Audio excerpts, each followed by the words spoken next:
சரி, இவன் என்ன செய்யறான்? சஹாபாக்களுடைய சிறப்பெல்லாம் எடுத்து காட்டி அவங்க ரசூலுல்லாவோட நெருங்கி பழகுனவங்க, அதனால பின்பற்றணும். ரசூலுல்லாவை நெருங்கி பழகுனா பின்பற்றணுமா? மதிப்போம். ரசூலுல்லாவை நெருங்கி பழகணும் உண்மைதான். அதனால அவங்களுக்கு வகி வந்துருமா? அவங்க மார்க்கம்னு சொன்னா செய்ய முடியுமா?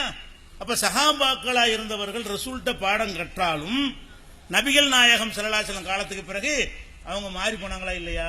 எல்லாரும் அல்ல, சிலர் போயிட்டாங்க. ஜக்காத்து கொடுக்க மாட்டேன்டாங்க சில பேருக்கு. அபூபக்கர் யுத்தமே பண்ணினாரு, ஜக்காத்து கொடுக்க மாட்டேன்னு சொல்லி யுத்த பிரகடனா, நீ எவனா ஜக்காத்து கொடுக்க மறுத்தால் உங்களுக்கு எதிராக போர் செய்வேன்னு சொன்னாரு. அப்போ அதை மறுத்து நிறைய பேர் முர்த்ததா வர இஸ்லாத்தை விட்டு போயிட்டாங்க. அப்ப ரசூலுல்லாஹ் காலத்துல சஹாபாக்கள் என்று அறியப்பட்டவர்களே ஜக்காத்து கொடுக்க மாட்டோம் என்றெல்லாம் போயிட்டாங்களே. அப்ப எப்படி சஹாபியை பின்பற்ற? சஹாபி மனுஷன் தானப்பா, நல்லவராக அறியப்பட்டிருந்தாரு. ஆனால் மதிச்சிட்டு அவருக்கா துவா செய்யி, அவ்வளவுதான். அவர் பேர்ல சொல்றதுலாம் ரெக்கார்டும் கிடையாது. ரசூலுல்லாஹ்வுடைய வாழ்க்கை மாதிரி பாதுகாக்கப்பட்டிருக்கா சஹாபி வாழ்க்கையெல்லாம்? ரசூல் ஸல்லல்லாஹு அலைஹி வஸல்லம் சொன்னாங்கன்னா தான் அக்பர் ஆணிவர அறிவிப்பாளர்லாம் பார்த்து துல்லியமா பார்த்து அவர் சொல்ல சரியில்லை, இவர் சரியில்லை, இவர் நம்பகமானவர், பலவீனம், இப்படிலாம் பார்த்து எடுக்கக்கூடிய வாய்ப்பு ரசூலுக்கு இருக்கிறது. முதல்ல சஹாபி சொன்னதுல முக்காவாசி பொய், எந்த அறிவிப்பாளரும் இருக்காது. அதுபோக அவங்க தவறாகவும் செய்திருக்கிறார்கள். சஹாபாக்கள் வஹி தொடர்புல உள்ள மாதிரி நடக்கவில்லை. சரி, நாங்க ரசூலுல்லாஹ் மௌத்துக்கு பிறகு சஹாபாக்கள் யுத்தம் செஞ்சாங்களா? செஞ்சிருக்காங்க. அவங்களுக்கு மத்தியில் யுத்தம் செஞ்சாங்களா? செஞ்சிருக்காங்கல்ல. ரசூல் ஸல்லல்லாஹு அலைஹி வஸல்லம் மௌத்தா போன பிறகு அலி ரலியல்லாஹு அன்ஹு தலைமையில ஒரு படையும் ஆயிஷா நாயகி தலைமையில் ஒரு படையும் சேர்ந்து போர் செஞ்சாங்களா இல்லையா? அப்ப சஹாபாக்களை பின்பற்றோம்னு சொல்லியில போர் செய்வோமா? நீ ஒரு வாழத்தை நான் ஒரு வாழத்திட்டு வரவா?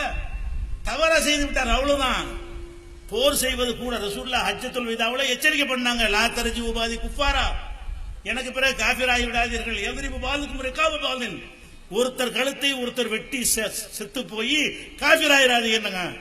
அப்ப ஒருத்தருக்கு எதிராக ஒருத்தர் ஆயுதம் தூக்கக்கூடாது என்று அவ்வளவு தெளிவாக கட்டளை இருந்தும் சஹாபாக்கள் மனிதர்கள், அவர்கள் பாவத்தை எல்லாம் மன்னிப்பான் அப்படி எடுத்துட்டு போகணுமே தவிர அதை சட்டமா எடுக்க முடியுமா?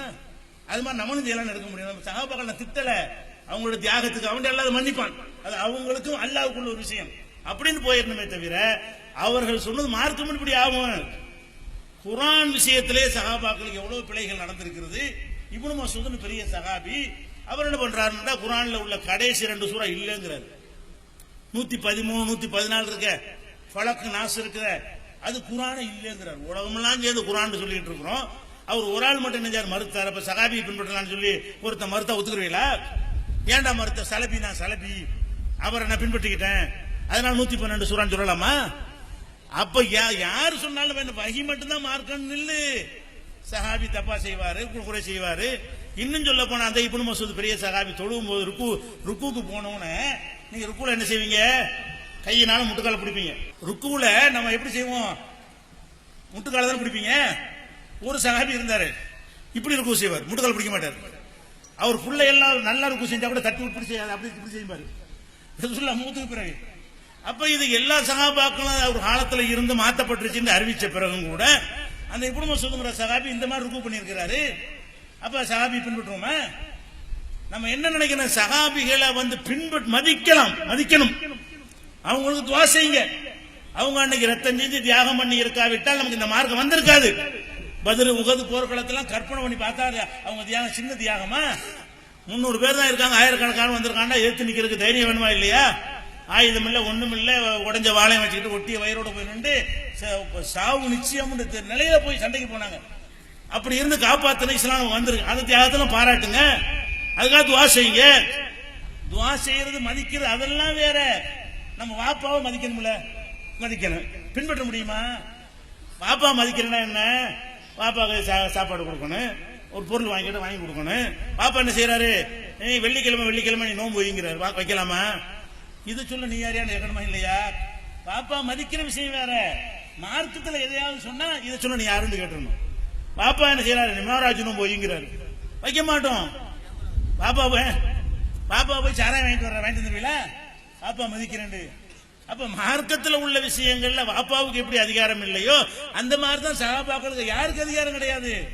அப்ப நம்ம வஹி மட்டும்தான் மார்க்கம், மனித கருத்து மார்க்கம் ஆகாது என்பதுதான் முகமது ரசூலுல்லாஹ்வுடைய அர்த்தமே. முகமது ரசூலுல்லாஹ்வுடைய அர்த்தம் என்னன்னு கேட்டா, முகமது அல்லாஹ்வுடைய தூதர், அங்கிருந்து செய்தியை வாங்கி அவர் தான் தருவாரு. அவர் தந்தது எல்லாமே ஒரு சொந்த கருத்து கிடையாது, அவர் தந்த எல்லாமே அல்லாஹ்வுடைய கருத்து.